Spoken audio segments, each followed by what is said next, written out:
پھر کوئی پوچھنے والا نہیں. آج مفتی صاحب ہے، آج علامہ صاحب ہے، آج تقریروں میں نام ہے، آج اشتہاروں میں نام ہے. جس دن روح نکل گئی نا تو اس دن کوئی نام نہیں لینا ہے. سارے ہی ختم ہو جانے، سارے ہی ختم ہو جانے. ٹھیک ہے جی، مسجد سے بھی اعلان ہوگا فلاں صاحب کا انتقال ہو گیا ہے، ان کا دفن اتنے بجے ہے. کوئی شوق شان و شوکت نہیں. جو لوگ دیکھنے آتے ہیں نا پھر کوئی نہیں پوچھے گا علامہ صاحب کہاں ہے، حضرت صاحب کہاں ہے. سب یہ پوچھتے ہیں جنازہ کدھر ہے. پیر کا ہو، مرید کا ہو، پردھان کا ہو، نیتا کا ہو، سارے یہی پوچھتے ہیں جنازہ کدھر ہے. جب ایک جھٹکے میں ساری شخصیتیں، ساری قابلیتیں اور ساری عزتیں مٹی میں مل جانی ہے تو پھر اترانا کس بات کا ہے؟ جی جی جی بے شک. کچھ بھی نہیں، کچھ بھی نہیں. بس رشتے رب سے مضبوط کر لیں، رشتے رب سے مضبوط کر لیں. بغداد میں ایک بار قتل ہو گئے مارکیٹ میں. ہارون رشید کا دور تھا. توجہ ہے سارے لوگوں کو؟ جی جی تھکے تو نہیں ابھی آپ؟ اگر اجازت ہو تو 5 منٹ اور لے لو ہے نا. آدھا گھنٹہ اور 1 گھنٹہ پوری کراؤ گے. توجہ ہے سارے لوگ؟ شجرہ انشاءاللہ وہ 1.5 منٹ میں ہو جائے گا، اس کا کوئی مسئلہ نہیں ہے. بس میری بات سنو، بہت لمبی بات ہو جائے گی انشاءاللہ. بس میری بات سن لو پہلے، میں اپنی بات کروں. اچھا ایک بات سن لو بھائی، میں ایک بات سن. اگر ڈاکٹر مریض سے پوچھ کے دوا دے گا کہ تجھے میٹھی چاہیے کہ کڑوی، کبھی بیماری ختم نہیں ہوگی، ہے نا. ڈاکٹر مرض کے حساب سے دوا دینے کی بات کرتا ہے. ہاں تھوڑا سا مہربانی کر لیں. میں انشاءاللہ وقت ہوگا نا تو میں سنا لوں گا. میں جانتا ہوں مرض یہاں کے کیا میرا ہی علاقہ ہے، یہ میرا ہی علاقہ ہے اور میں اس کو اچھی طرح جانتا ہوں. ہاں توجہ ہے. شجرہ سن لینا بیٹے، بھی سن لینا میرے ساتھ. سن لو تھوڑی سی ذرا بات میری. بغداد میں نا ایک قتل ہو گیا. 20 لوگ نا اگیات میں اٹھائے گئے. اگیات میں سبھی سمجھتے ہیں کیونکہ اکثر مسلمانوں پہ مقدمے جتنے بھی ہو رہے ہیں اگیات میں ہی ہو رہے ہیں. مجرم تو کوئی پکڑا نہیں جاتا ہے نا، ایسے 40 نام ڈال دو رک کرو. یہ کنڈیشن ہے آج ہم لوگوں کے ساتھ. تو اگیات میں 20 بندے اٹھائے گئے. تو 20 میں سے ایک بندہ پردیسی بھی تھا جو بغداد کا رہنے والا نہیں تھا، اس کو بھی جیل میں ڈال دیا. 19 بندے اسی شہر کے تھے. اب جو 19 تھے نا تو ملنے والے آتے رہے. کوئی کہنے لگا اس کو میں جانتا ہوں، اس کی ضمانت میں لے لوں. کسی نے کہا بھائی اس کو میں جانتا ہوں، اسے میں لے جاؤں. 19 کے 19 بندے چلے گئے. لیکن جو پردیسی تھا نا لاوارث تھا، اس کا کوئی جاننے والا نہیں تھا. اسے جیل میں ڈال دیا گیا. بہت غور سے سنا. جب اسے جیل میں ڈالا گیا نا تو وہ بڑا پریشان. کبھی کوئی پردیش میں پھنس جاتا ہے اور پولیس پکڑ لیتی ہے نا تو وہ کہتا کم سے کم یہ کہ میرے گھر تک تو خبر پہنچا دو کہ میں ہوں کہاں. یہ ہوتا ہے نا کوئی بھی پردیسی کہ میں کہاں ہوں یہ پتا تو چلے میرے گھر والوں کو تاکہ وہ کوئی کوشش کر سکے. اور جن پولیس والوں کو پیسہ لوٹنا ہوتا ہے وہ سب سے پہلے فون چھینتے ہیں. تو انہوں نے کیا کام کیا، اس کو جیل ڈال دیا. وہ بڑا پریشان. مجھے کوئی پوچھنے نہیں آیا، کوئی حال میرا نہیں معلوم. بچوں کو معلوم ہے میں پردیس گیا ہوں، بچوں کو کیا پتا، نہ فون نہ خبر اس وقت. بس یہ تھا کہ قاصد جاتا، خبر جاتی، تب جا کے پتا چلتا نا. تو بات پرانی ہے. بڑا پریشان ہو گیا. جانتے ہو اس کو جیل میں ڈال دیا. جب جیل میں ڈالا نا تو اس نے جب دیکھا سارے راستے بند ہو گئے، اس نے پھر مصلی بچھا لیا اور رب کی بارگاہ میں رو کے کہتا مالک میرا جاننے والا بھی تو ہی ہے، مجھے بچانے والا بھی تو ہی ہے. اے اللہ اس جیل میں مجھے کون آئے گا بچانے کے لیے؟ اے اللہ جن کے جاننے والے تھے انہیں بچا کے لے گئے، جن کے سفارشی تھے انہیں لے کے چلے گئے. مالک میں پردیسی ہوں، تو جانتا ہے میں نے قصور نہیں کیا ہے، میں نے کوئی قتل نہیں کیا. اے میرے پروردگار راستہ آسان فرما دے. جب اس نے رو کے سجدے میں اتنی بات کہی ہے، ادھر بادشاہ بستر پہ سویا ہوا ہے، خواب آتا ہے، اٹھ بستر سے. کہا حکم کیا ہے؟ کہا تیری جیل میں میرا بندہ بے قصور بند ہے، اسے جا کے آزاد کر. اٹھا بادشاہ بستر سے دوڑ کر کے آیا، آ کر کے تلاش کر رہا ہے، سارے خانے بند ہیں، کہیں سے کسی کی آواز نہیں آ رہی ہے. ایک خانے کے اندر گیا، اندھیرا تھا کان لگا کے سنا، اس کے اندر کوئی رو کے کہہ رہا تھا مالک میرا سفارشی بھی تو ہے، میرا ضمانتی بھی تو ہے، میرے گواہی دینے والا بھی تو ہے، مالک میری صفائی کو جانتا بھی تو ہے، میں بے قصور ہوں، اس کی سب سے بڑی دلیل بھی تو ہے۔ جیسی اس نے رو کے کہا ہے، بادشاہ نے کندھے پہ ہاتھ رکھ کے کہا چل یار تیری گواہی مل گئی ہے۔ ہاتھ پکڑ کے بادشاہ لے کر کے چلا گیا، اگلے دن تیار کیا، محل لگایا گیا، کروٹ میں کرسی لگائی، اس کو بٹھایا اور کہا بادشاہ نے او محل والوں، آج تک تم نے دولت والے دیکھے ہوں گے، پیسے والے دیکھے ہوں گے، شان و شوکت والے دیکھے ہوں گے، آج اس سے ملاقات کرو جس کی صفائی کی گواہی صرف خدا نے خود عطا فرمائی ہے۔ یہ وہ ہے جس کے بے گناہ ہونے کا اعلان خدا نے خود مجھ سے میرے خواب میں کرنے لگے۔ بابا نعرہ تکبیر، نعرہ رسالت، مسلک اعلیٰ حضرت حضرت علامہ مفتی حماد رضائی قبلہ مراد آبادی زندہ باد۔ نکلے بھروسہ صرف اللہ کی ذات پہ، کس پہ کرنا ہے؟ اللہ کی ذات پہ۔ اور نہیں ملتا نا پھر حضور کا وسیلہ دے کے مانگو نا۔ اعلیٰ حضرت کیا کہتے ہیں؟ وہی رب ہے جس نے تجھ کو ہمتن کرم بنایا، ہمیں بھیک مانگنے کو تیرا آستہ بتایا، تجھے حمد ہے خدایا، تجھے حمد ہے خدایا۔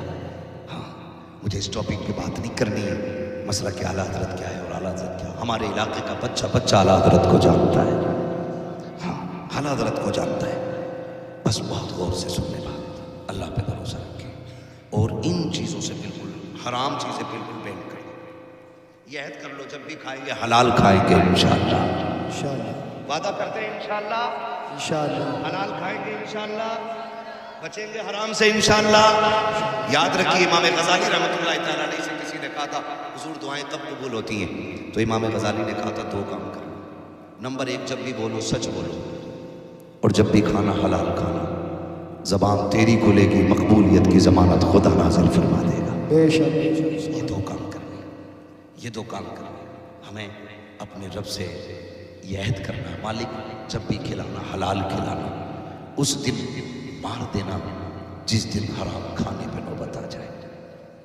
ہمیں ایک لقمے حرام کھانے سے مر جانا پسند ہے، لیکن حرام نہیں کھائیں گے انشاءاللہ۔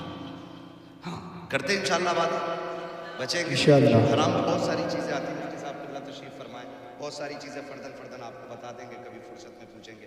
ہم جو کھیتوں پہ اکثر جاتے ہیں نا، ایسے سموتھ کے ماری بال ایسے کر کے، کھیت کسی کا بھی ہو پوری بال صاف، دو تین ٹونگے داول ایسے اور باقی پھر یوں، یہ قطعاً حرام ہے، حرام ہے، حرام۔ آپ بالکل بچیے ایک دانے سے۔ صحابہ فرماتے ہیں جب حضور نہیں آئے تھے نا ہمارے سامنے، ظاہری حیات کی بات کر رہا ہوں، اور رہ گئی بات حضور کی پیدائش کی، تو آقا فرماتے ہیں کنتو نبیم و آدم بین الماء والطین، میں تو تب بھی نبی تھا جب آدم کو تیار کیا جا رہا تھا۔ بابا آقا فرماتے ہیں اول ما خلق اللہ نوری، سب سے پہلے اللہ نے میرے نور کو پیدا فرمایا۔ تو میں اس لیول پہ بات نہیں کر رہا ہوں، حضور جب دنیا میں تشریف لائے نا ظاہری طور پہ، ورنہ باطن ہے عمر لاکھوں برس کی تیری مگر ہے تازہ شباب تیرا۔ ہاں حضور کی عمر صرف 63 سال نہیں، یہ ظاہری عمر، بس توجہ کریں۔ صحابہ فرماتے ہیں جب تک حضور نہیں آئے تھے نا ہمارے درمیان، اس وقت تک ہم بیٹیوں کے گلے کاٹ دیتے تھے، پتہ نہیں چلتا تھا، اور جب حضور آ گئے نا تو راستے میں چلتے ہوئے بھی ڈر لگتا ہے کہیں پیر کے نیچے چونٹی نہ آ جائے۔ صحابہ اتنے ڈرنے لگے، ان لوگوں کے ایمان اور خوف الہی اتنا کہ چونٹی سے بھی پیر بچا کے رکھتے تھے۔ سبحان اللہ۔ لیکن آج ہم دیکھیں کئی لوگ بازار میں سنیچر کے بازار میں ٹہلتے ملیں گے، تھوڑی سی مونگ پھلی مار دی، ٹھیک ہے بھائی گنی کم ہے، آگے بڑھ کے گاجر مار دی، اور آگے بڑھ کے کچھ اور کھا لیا، دوپہر سے شام تک پیٹ بھر لیا، آرام سے گھر جا کے سو گئے، ہلدی لگی نہ فٹکری، رنگ چوکھا آ گیا۔ پوچھو مفتی صاحب سے قطعاً حرام ہے، آپ کو ایک طرح کھانے کی اجازت نہیں ہے، بالکل بچنا ان چھوٹی چھوٹی چیزوں سے جنہیں ہم کچھ نہیں سمجھتے، لیکن خرابی بہت بڑی ہے، خرابی بہت بڑی ہے۔ ہاں کسی کے ذہن میں یہ بات آ رہی ہوگی کہ جب سے دیندار بنا ہوں نا مشکلیں بہت آ گئی، جب سے توبہ کی ہے نا تب سے بڑی مشکلیں آ گئی۔ یاد رکھیے گا جب مشکلیں آتی ہیں نا تو بندہ رب کو اپنے قریب کرنا چاہتا ہے اور رب بندے کو اپنا قریب کرنا چاہتا ہے، یہ دونوں معاملات ہوتے ہیں۔ مشکلیں اگر آپ کے قریب آ رہی ہیں نا تو صرف اس لیے آپ کو آزمائش میں ڈالا جا رہا ہے کہ رب آپ کو اپنے قریب کرنا چاہتا ہے. بندہ جب مشکل میں ہوتا ہے نا پھر کہتا ہے یا اللہ تو ہی ہے. غلط نہیں کہہ رہا ہوں, فصل اچھی ہو جانا تو کوئی بھی کہہ دے کہ نا پنت نگر کا بیج لایا تھا. تو کہاں کے بیج تھا؟ میں اپنے پنت نگر کا ہی زیادہ آتا نا کہ پنت نگر کا بیج تھا, یہ لمبی بات. اور پھر اللہ کی مار وہ چاہے تو بالے ہی بالے رہ جاتے ہیں, دانا مار دیتا ہے, دانا مار دیتا ہے. تو پھر کہہ رہا مقدر میں ہی نہ تھا. اب مقدر میں نہ تھا. جب فصل پیدا ہوئی تو کہہ رہا پنت نگر کا کمال ہے, یوریا 3 ڈالے 18 پانی دیے تھے, اس لیے جا کر کے یہ فصل ملی ہے. جب عشر لینے کی باری آئی, مولوی جا اس میں میرا کھاد لگا ہے, میری محنت لگی ہے, اس میں تو نے کیا دیا جو عشر لینے کے لیے آ گیا. ہاتھ جوڑ کے کہتا ہوں اللہ قادر مطلق ہے. جب لینے پہ آتا ہے چمڑی ادھیڑ دیتا ہے, اور جب دینے پہ آتا ہے تو پتھر کے اندر بھی کیڑوں کو ہری پتیاں کھلا دیتا ہے. رزاق بھی وہ ہے, قادر بھی وہ ہے, قادر مطلق بھی وہ ہے, رب بھی وہی ہے, اللہ بھی وہی ہے. وہ لوگوں اپنے آپ کو بہتر کرو. کیا تم نے نہیں دیکھا وہ کیسا قادر مطلق ہے؟ کوئی مائی کا لال لا کے دکھا دو, جو مٹھی میں رکھ کے ایک دانہ جما کے دکھا دے. 35 سال تک ایک دانے کو مٹھی میں لے کے کھڑے رہو, ایک پیڑ نہیں جما سکتے ہو. اور وہ ایسا قادر مطلق ہے جس دانے کو تم نے مٹی میں ڈالا, ایک موٹا ٹیم اس کے اوپر رکھ دیا. اب اس کا کرم دیکھو, اس نے اس گیہوں کے دانے سے باریک سی کوپل نکالی. 3 موٹے لے بڑے مضبوط تھے, اس نے سب کے سینے چاک کیے, اس کے اندر سے باریک کوپل کو نکالا. اگر تیری میری بات ہوتی ایک پودا پیدا نہیں کر سکتے تھے, ایک دانہ نہیں بچا سکتے تھے. اس نے زمین کا سینہ چیرا, ایک پودے کو کوپل بنایا, کوپل سے پودا بنایا, پودے سے درخت بنایا, درخت سے بالیں نکالی, بال میں دانہ ڈالا, اور پھر ایسی پیکنگ کی. ہزاروں بارشیں ہوتی رہی لیکن گیہوں سوکھا رہا, کتنے طوفان آتے رہے لیکن گیہوں تک ہوا نہیں پہنچی. وہ ایسا قادر مطلق ہے, سب کچھ وہی کرتا ہے. اور جب تم نے یہ کہا تھا یہ میرے کھاد کا کمال ہے, یہ میرے بیج کا کمال ہے, تب خدا کی رحمتیں کہہ رہی تھی نادان تو دانا ڈال کے آ گیا تھا, جس کو کوپل ہم نے بنایا ہے, پودے کی شکل ہم نے دی تھی. تو رات کو سو رہا تھا, رات کو ہم نے اس کو ٹھنڈی ہوا کے جھونکے کھلائے تھے. تو گھر پہ لیٹا تھا, ہم نے شبنم سے اس کا چہرہ دھلا تھا. تو سوتا رہ گیا, صبح کی سورج کی دھوپ سے ہم نے اس کو بیدار کیا. تجھے کیا پتا کہ جب یہ تنخواہ کھیت میں کھڑا تھا تب ہم نے باد سبا چلائی تھی, اور اس کو ہم نے ایک درخت بنایا تھا. ایک دانے میں 7 بالیں نکالی, ہر بال میں 70 دانے دیے. یہ ہمارا کمال تھا. اگر تجھے یہ لگتا ہے یہ تیرا کمال ہے تو سن اگلی فصل نہیں اٹھا پائے گا. ایسا عذاب نازل کروں گا, میں گنے کو کرونا کر دوں گا, کھلی کھیت میں سکھا دوں گا. پھر ہم جانے کون لے کے آتا ہے. اور تمہیں خدا کا واسطہ اللہ سے لڑائی نہ لینا, جو اس کا حق ہے وہ اس کو دے دو. اور جب وہ دینے پہ آئے گا تیرے ایک کا نہیں, اللہ تیری 7 نسلوں کا گزارا فرمائے. بابا زندہ باد, زندہ باد. نعرے تکبیر, نعرے رسالت. اللہ اللہ اللہ اللہ. او بھائی کبھی یہ مت کہنا اللہ جب بھی دے شکر ہے مالک. جی جی جی, بابا کبھی نقصان بھی ہو جائے اور کسی کے آگے رونا نہیں. مالک کم دیا تو بھی تو نے دیا, شکر ہے تیرے. زیادہ بھی تو ہی دیتا ہے, تو اس کے کم پہ شکر ادا کر کے دیکھ, اگلی بار تجھے اتنا بڑھا کے دے گا نا کہ لوگ تیرا چہرہ دیکھنے کے لیے آئے. اللہ ماں باپ سے زیادہ مہربان ہے, ماں باپ سے. لیکن غلطی ہم نے کی ہے, تکلیف آ جاتی ہے نا تو ہم بڑے آدمی کے پاس یار بھائی ہمیں بچا لو, ہمیں نکالو, ہمیں بچاؤ اس سے. ہونا کیا چاہیے جب مشکل آ جائے نا تو پھر مسجد کی طرف دوڑو. آؤ مسجد کی طرف. جمعے کو آ رہا گھڑی دیکھتے کہہ رہا اچھا 5 منٹ اوپر نکل گئے, اگلا امام بدل گیا. یہی کنڈیشن ہے ہماری, یہی کنڈیشن ہے. دعائے قنوت سن لو تو پوچھے دعائے قنوت ہوگا کیا؟ یہ کنڈیشن ہے مفتی صاحب. آگا 5 منٹ, ہو بھائی بڑی گرمی ہو گئی, ہو بھائی بڑی گرمی ہے. ارے بڑا مشکل ہے یار, یہ فتوا پڑھنا اس میں کی حالت خراب. بھائی ڈرے اللہ سے, ڈرے. وہ کئی بار لوگوں کے بینامے رہتے ہیں زمین. یہاں کون بیٹھے, اس کی جگہ خالی ہے, اور اگر کوئی بیٹھ گیا نا تو وہ جگہ کھود کے صفحے کدال کے ایسی اسے جا کے جگہ کرو. مسجد ہے یہ, حکم یہ اگر صفحے لگ گئی ہیں اور اور جگہ نہیں ہے نا جانے کی. مفتی صاحب قبلہ تشریف فرمائے کسی کے کندھے سے پیر اتار کے جانا حرام. جو کود باندھ کے چلے جاتے پھر کدھر بیٹھے؟ اللہ کا گھر ہے, جوتیوں میں جگہ مل جائے یہیں بیٹھ جائے, یہاں جگہ مل جائے نا یہیں بیٹھ جایا کرو, یہیں بیٹھ جایا کرو. یہ اس کریم کا در ہے جہاں پہ منہ دیکھ کے نہیں دل دیکھ کے نواز دیا جاتا ہے. واہ واہ واہ, سبحان اللہ سبحان اللہ. جگہ ملے اللہ کے گھر آؤ نا, تو یہاں کوئی کمپٹیشن نہیں. ایک جگہ اپنے ادھر ادھر کی سائڈ میں میرے خیال سے بیلٹ چل گئی تھی, بہت بڑا سائڈ ہے نا, دیکھا ہوگا نا ویڈیو. کتنی غیرت کی بات تھی, کتنی غیرت کی بات تھی. لوگوں نے کیا میسج دنیا نے دیا ہو, سوچے ذرا کیا میسج دیا ہو. مسجد میں کوئی جگہ تو مسجد میں آ کے بیٹھو نا, تو اگر 5 منٹ بھی زیادہ ہو جائے تو بیٹھے. مفتی صاحب قبلہ تشریف فرمائے پوری گارنٹی کے ساتھ جتنی دیر مسجد میں نماز کے انتظار میں بیٹھتے ہو اللہ بیٹھنے میں بھی نماز کا ثواب عطا فرمایا کرتا ہے. پہلی بات تو ہم آتے ہی نہیں, ہمیں وقت نہیں ملتا, کسی کو مجبوریاں ضرورتیں اتنی گھیر لیتی ہیں کہ پریشان ہو جاتے ہیں. لیکن یہ ہے کہ شیطان غالب نہیں آتا. جمعے کے دن آ گئے ہم, چلو بیٹھ گئے مسجد میں, تو پھر گھڑی دیکھ رہے ہیں, بات سننے تیار نہیں ہے, اور پھر تنقید کر رہے ہیں ایک دوسرے پہ. بالکل نہیں, بالکل نہیں. اللہ کے گھر میں آیا کرے, مشکلیں آ جایا کرے, پھر دیکھیں اللہ کیسے کام بنا دیتا. اگر مشکلیں آ رہی ہیں نا ہمارے یہاں تو پھر ناراض نہیں ہوگی, کوئی غصہ نہیں. مالک شکر ہے, اگر تو مجھے اس حال میں دیکھنا چاہتا ہے تو میں اسی میں راضی ہوں, میں اسی میں راضی ہوں. سانسوں کا مالک اللہ ہے. نہیں کھائیں گے بوٹی, نہیں کھائیں گے گوشت, اگر تو اس بات میں راضی ہے کہ میں واقع کروں تو تیرے لیے راضی ہے. پھر کائنات کو تمہارے لیے نہ موڑ دے تو پھر بات کرا. تاریخ میں بہت بڑا نام حضرت ابراہیم بن ادہم, بہت بڑا نام حضرت ابراہیم بن ادہم کا نام. تخت شاہی ہے, لیکن دل میں عشق خدا جب جلوہ گر ہوا نا, ٹھوکر مار دی تخت کو, اور ٹھوکر مار کے نا جنگلوں میں نکل گئے رب کے لیے. جب جنگلوں میں نکل گئے تو سگے ماموں ملاقات ہوئی, دیکھا دریا کے کنارے بیٹھ کر نا گدڑی سل رہے ہیں. خود بڑے پرانے لباس تھے ہے نا, گدڑی سل رہے ہیں. تو کہنے لگے بھانجے یہ زندگی اچھی تھی یا وہ تخت پہ بیٹھنے والی زندگی اچھی تھی؟ کہنے لگے کیوں ماموں؟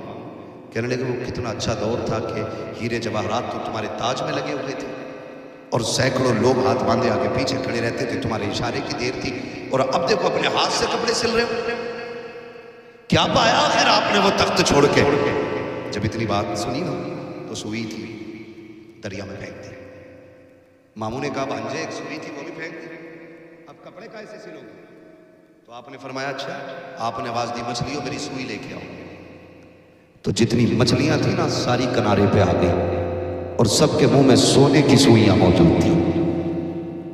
ماموں دیکھ رہے ہیں, ماموں دیکھ رہے ہیں. آپ نے کہا میں سونا اگر چاہتا تو یہاں کیوں آتا, مجھے میری سوئی چاہیے جو میں نے پھینکی. ایک مچھلی آپ کی سوئی لے کے آ گئی. آپ نے وہ سوئی لی, کہا ماموں یہی تھی نا؟ کہا ہاں. کہنے لگے یہ سب کچھ کیسے کر لیا؟ فرمانے لگے میں نے دنیا رب کے لیے چھوڑ دی, اس نے دنیا لا کے میرے قدموں میں ڈال دی. واہ واہ واہ, سبحان اللہ سبحان اللہ. اگر عقیدے مضبوط ہو نا تو آج بھی منزلیں آسان ہو جاتی ہیں. آج بھی منزلیں, میں نوجوانوں سے خاص کر کہوں گا اپنے رشتے مسجدوں سے مضبوط کرنے. ہمارے رشتے مسجدوں سے بہت کمزور ہیں. خالی جمعے کو فرض سمجھتے ہیں ہم لوگ, باقی ٹائم کی فرضیت سے مطلب ہی نہیں. اگر کامیابی چاہتے ہیں تو سجدے کے قریب ہو. سجدے اصل ہے مسلمان کا سب سے بڑا ہتھیار. کیا ہے؟ سجدہ ہے. سلامت رہے. کیا ہے؟ بول سکتے ہیں آپ لوگ بھی اگر ناراض ہیں. کیا ہے؟ سجدہ سب سے بڑا ہتھیار ہے, اور یہی ہمارے پاس, یہی ہمارے پاس ہے. اس کی طاقت جانتے ہیں آپ؟ دونوں باتوں کی مثال دینے لگا اور بات ختم کر لوں گا انشاءاللہ. دونوں باتوں کی مثال ہے. نمبر 1, مشکل آئے تو خدا کی بارگاہ میں دو, ٹھیک ہے نا؟ یہ یاد رکھیں, یہ کارڈ ہمیں معلوم رہتے ہیں کہ یہ کارڈ میرے پاس فلاں ودھائک کا ہے, فلاں نیتا کا ہے, ٹھیک ہے نا؟ کوٹے دار کے دروازے پہ 8 دن بیٹھو گے تب جا کے 5 کلو نا تمہیں مشکل سے زیادہ دے گا, اور اس کے بعد 365 دن ذلیل کرتا. ہاں یہ بیٹھا ہوا 5 کلو کے چکر میں, اور لوگ اسے عزت سمجھتے ہیں. اللہ بھوکا رکھے کسی غریب کا حصہ حرام کا ہمیں نہ کھلائے. دعا مانگا, یہ دعائیں مانگا. تو آدمی لالچ کرتا ہے, مشکل آتی ہے. آپ نے نام سنا ہوگا حضرت حبیب اجمی، بہت بڑا نام ہے. آپ سود کا بزنس بہت بڑا تھا. یہاں تک لکھا گیا کہ ایک وقت کا کھانا بھی بنا سود کے پیسے کا نہیں ہوتا تھا ان کے گھر میں. اتنا بڑا دھندا ان کا سود تھا. بیوی کہنے لگی سردار جی دریں اللہ سے کہیں ایسا نہ ہو کسی دن مشکل آ جائے. کہتے تھے تو میرے ماتحت ہے، تو کام کر اپنا، مجھے میرا کام کرنے دے. لکھا ہے کہ ایک دن حبیب اجمی نا کسی سے اپنا سود کا پیسہ لینے کے لیے گئے، ادھار اپنا واپس لینے کے لیے گئے. وہ بیوہ عورت تھی، اس نے کہا جی مجھ پہ پیسہ نہیں ہے، میں پھر دے دوں گی. آپ نے کہا میں خالی نہیں جاؤں گا، کچھ تو لے کے ہی جاؤں گا گھر سے.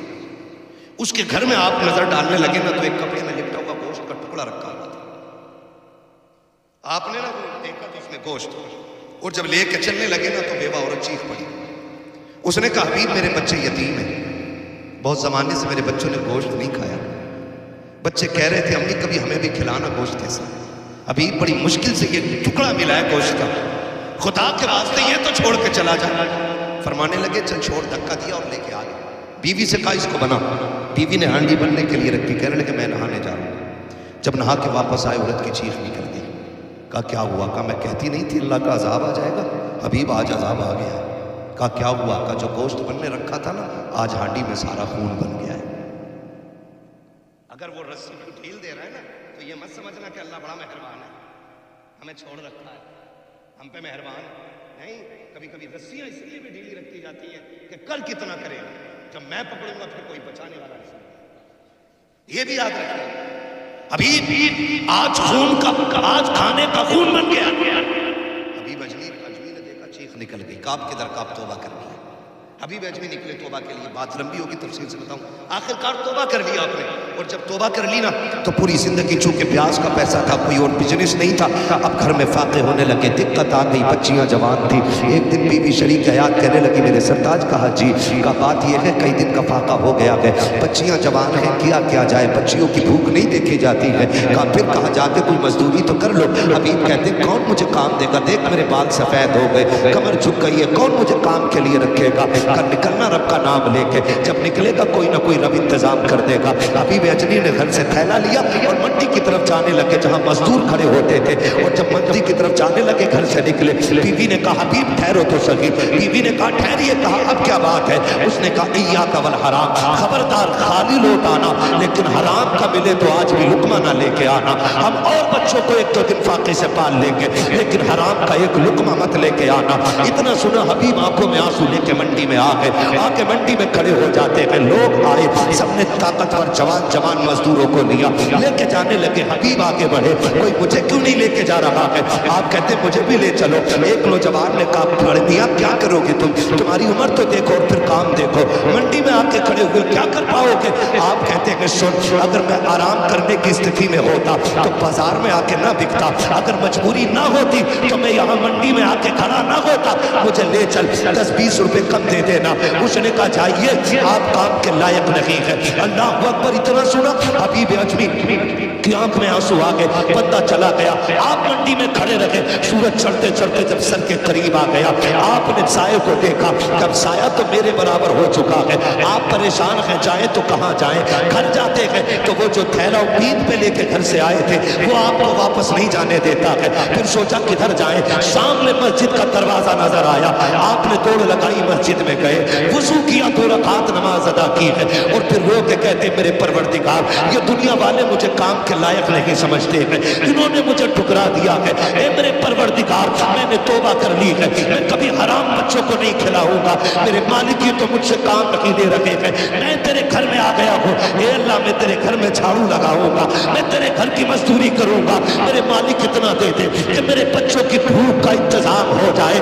روتے رہے شام تک مسجد کی صفائی کرتے رہے. شام آئی ہے، حبیب گھر آتے ہیں. بیوی دروازے پہ کھڑے ہو کے استقبال کرتی ہے. بیوی نے خالی تھیلا دیکھا، کوئی جملہ نہیں کہا تھا، کوئی گالی نہیں دی تھی، بلکہ کہا تھا آئیے میرے سردار آپ کا استقبال ہے. گھر کے اندر لائی ہے، وضو کرایا، لٹا دیا. جب